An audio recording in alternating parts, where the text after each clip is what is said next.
Hello everybody, welcome back to The Corner. This is Jamie, your host. Now I know I usually talk about reptiles and stuff, but there's something serious tonight I'd like to get off my chest. This is about the police, our law enforcement. And I'd like to know if you're a backer of the police, comment down below and you tell me why. There's a story that came out today, and all you have to do is Google police berate a 5-year-old.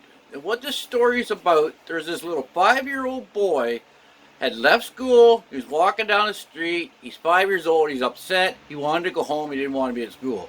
Well, these two police officers, I believe it was Maryland, stopped, and they grabbed this little 5-year-old boy, and they push him up against a police car, and they yell, and they scream at him. They call him a little beast. They say he needs to be beaten. Well, they continue on, they put him in the police car, they take him to the school, and while at the school with teachers around in this room, they start screaming at this kid. This poor kid couldn't even breathe. He was crying so hard. He was throwing up. He was so upset. They get his mother on the phone, and they tell the mother that she needs to get there, and she needs to whoop this child. Well, the mother gets there, and she explains to them that she has a 19-year-old son, and back then, years ago, she might have been able to hit her child. But these days, and you all know these days, you just can't get away with hitting your child, let alone beating your child.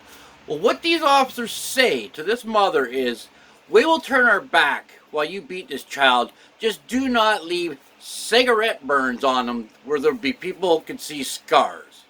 This lady police officer proceeds to get in this little child's face, an inch from her face, and starts screaming at him, telling him to shut up, telling him she doesn't want to hear any more noise. She starts yelling and acting and crying like this in front of the kid's face.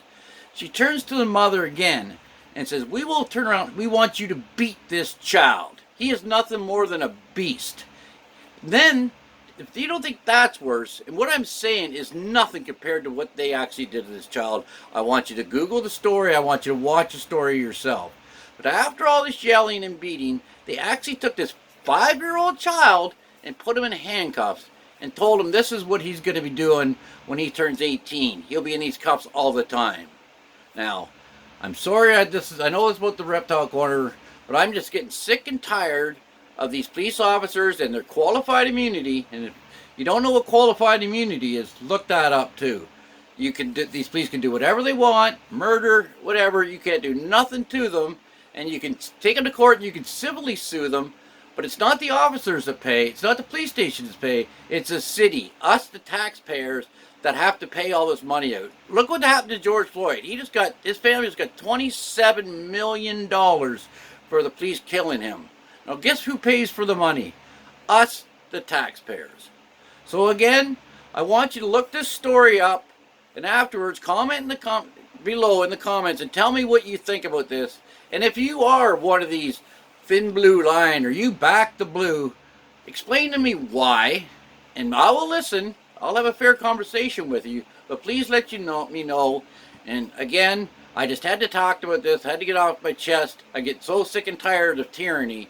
Like they say, if the people are afraid of government, you have tyranny.